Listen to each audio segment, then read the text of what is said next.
মাইকে গিয়ে কি ঘোষণা দিলি?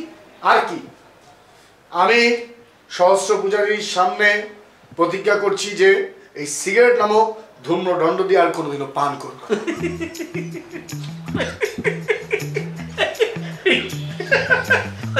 রিনা কি জিনিস এখন বুঝতে পেরেছি তো। বুঝতে পেরেছি, এত হাসেন করে এত হাসেন। কাহিনীটা কেবল শুরু বড় ভাই, আমি কি জিনিস রিনাকে আমি এটা বুঝিয়ে ছাড়বো। খালি আপনি পোল্টি দিয়েন না আমার সাথে, আপনি আমার সাপোর্টে থাকেন। ঠিক আছে ঠিক আছে, আমি সাপোর্টে আছি। তারপর মানে যে বলছিলি না যে কি উপোস দেব কিন্তু আপোষ করবো না, মানে কি? আরে এত বড় একটা অপমানের পর সে পূজা মণ্ডপ থেকে বেরিয়ে এসে বলে চলো কোরিয়ান ফুড খাবো। কোরিয়ান ফুড কি আবার? কোরিয়াতে যে ফুড প্রিপেয়ার করা হয়। তুমি যদি এখন রানী সেজে আমাকে নিজের হাতে খাবার হতো না, তারপর আমি খাবো না। তুমি পাইছো থেকে আমাকে কিনে বলো তো? কি আবার তোমাকেই?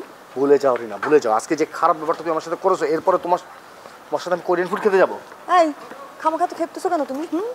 সেই দিন তুমি যে আমাকে বাটে ফেলে সিগারেট খাওয়ার পারমিশনটা তুমি নিয়েছো, সেটাকে আমি ওভারটার্ম করে পারমিশনটাকে বন্ধ করে দিয়েছি। একটু আগে বলছিলে না ক্ষুধা লেগেছে, চলো যাই খাই। আমার ক্ষুধা লাগেনি, আমি তোমার সাথে খেতে যাবো না, তুমি গেলে যাও। কি? হ্যাঁ। আহা বললে তো ক্ষুধা লেগেছে, চলো না যাই। আমার যদি ক্ষুধা লেগেছে তোমার কি? হ্যাঁ তোমার কি? আমি উপোস করবো, তারপর আমি আপোষ করবো না। আপোষটা কিসের? আপোষটা কিসের? একটু আগে আমার সাথে যে বর্বারিয়ান ট্রিটমেন্টটা করলা পূজার মণ্ডপে, সেটা মনে নেই তোমার? আমার মাথা প্রচন্ড হট হয়ে আছে আজকে, প্রচন্ড হট। হট? হ্যাঁ। তাহলে পরে আমরা সাইবেরিয়ান ফুড খাই, মাথা এমনিতেই ঠান্ডা হয়ে যাবে। মস্করা করো তুমি আমার সাথে, না মস্করা করো।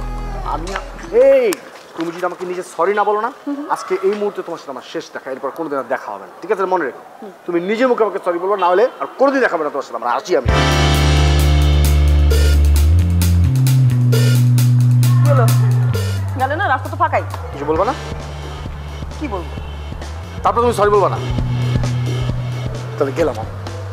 এই বলে যাও কোরিয়ান না সাইবেরিয়ান?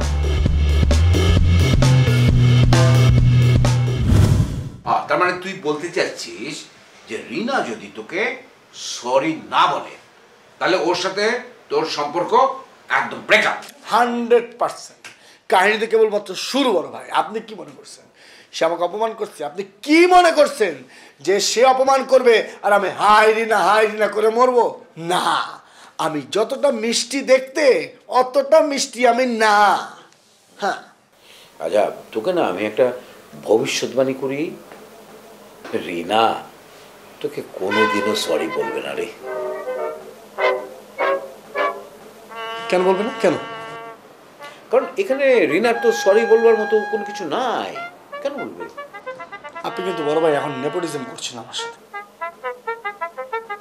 রিনা যদি সরি নাও বলে, আপনি ওকে ফোন করে সরি বলাবেন। রিনার ফেভারে যেন আপনি কোনো কথা বলবেন না, প্লিজ। নো। আচ্ছা, আমার কিছু বলা লাগবে না, যা বলবার সমস্ত কিছু তুই বলবি, তুই করবি, কোনো ব্যাপারই না। এখন এক কাজ কর, ওই ফ্রিজে তোর খাসির মাংস আছে, ভাত আছে, মুরগিও আছে একটু রান্না করা, আর বাইরে একটা বাটিতে ডাল আছে। হ্যাঁ, ওগুলো একটু মাইক্রো ওভেনে গরম কর, তারপরে আমরা দুই ভাই মিলে ডিনার করে নিই। হ্যাঁ, কিছুই করার নাই, যে পরিমাণে ক্ষুধা লাগছে আপনি এখন যাই বলবেন তাই আমাকে শুনতে বাধ্য। যান আপনি, যান ফ্রেশ হন, আমি গরম করে দিচ্ছি। আচ্ছা আছে, আমার অনেক খেতে পেয়েছে, দেরি করিস না। সুযোগ পাইলে আমাকে চাকরের মতো খাই।